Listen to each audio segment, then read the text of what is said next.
Sometimes wars are won not with guns, but with a warm plate of steak.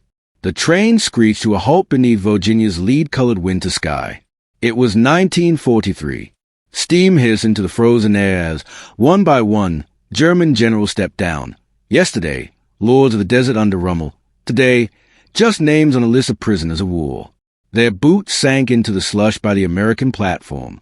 No weapons, no documents, only the stubborn dignity that had survived captivity. Above the depot, the stars and stripes trembled indifferently, caring nothing for the ranks of the men who stood beneath it. At the edge of the platform waited an officer in a flawless uniform. Calm voice, direct gaze. "Welcome to the United States, gentlemen." The phrase cut sharper than the December wind. Only months earlier these men had commanded thousands.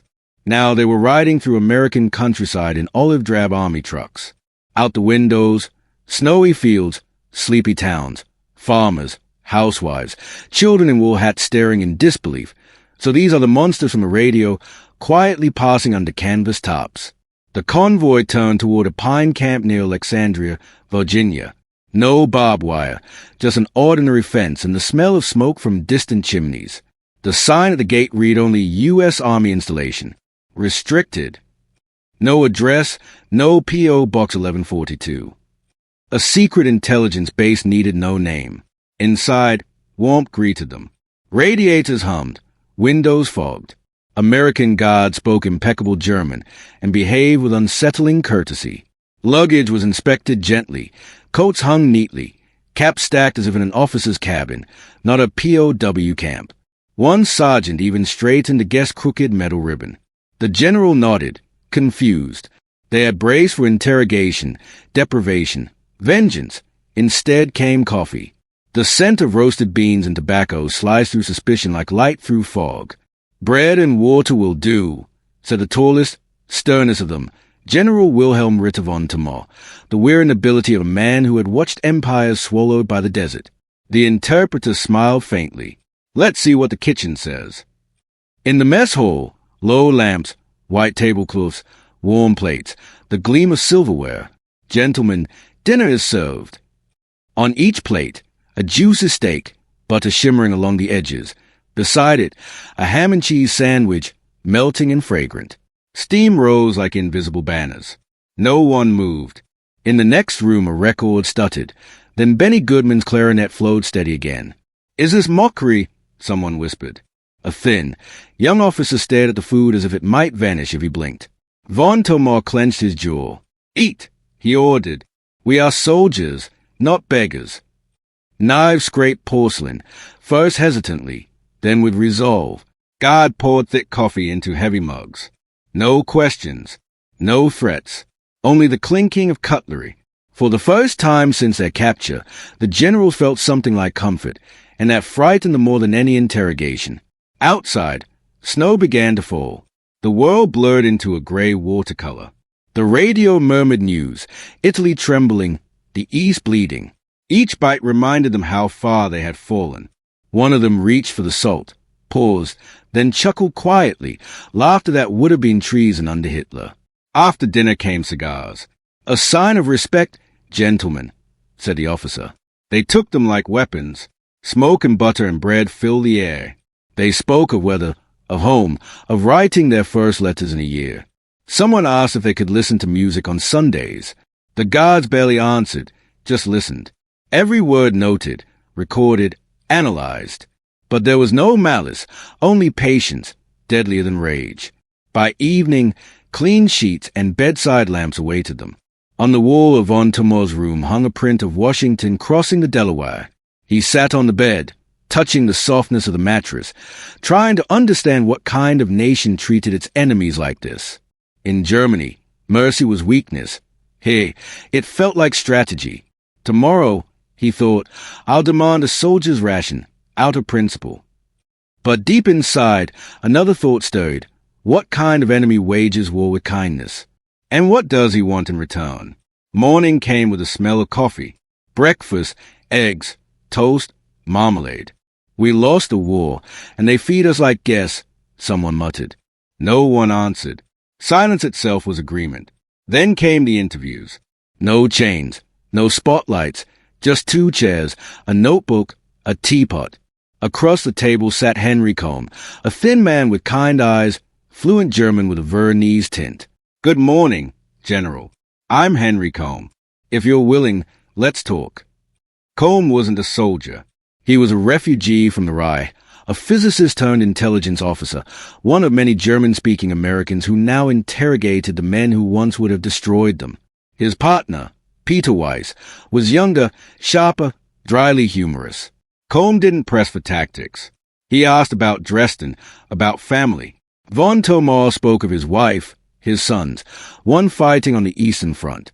They talked about weather, music, the slow decay of civilization. No secrets that day, but a crack appeared. For the first time, the general spoke not as a symbol of the Reich, but as a man. The camp life found rhythm. Walks, a library hour, small gardens. Former commanders turned soil. "Strange," one mused. "We spent years destroying, and now they make us plant." They didn't know microphones hid in the walls, catching every sigh.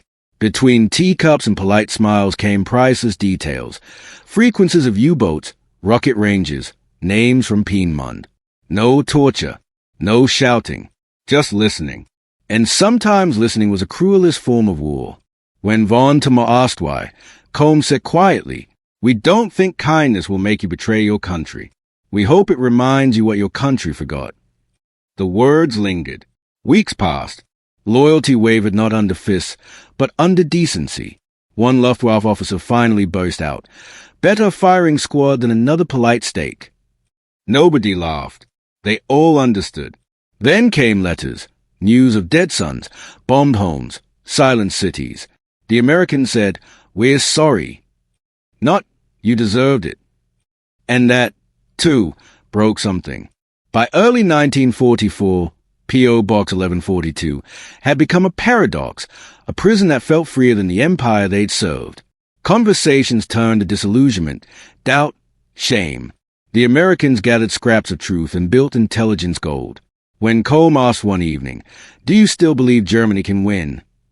Von Thomar answered softly, "No, not because we lack tanks, but because we lost our sense of decency.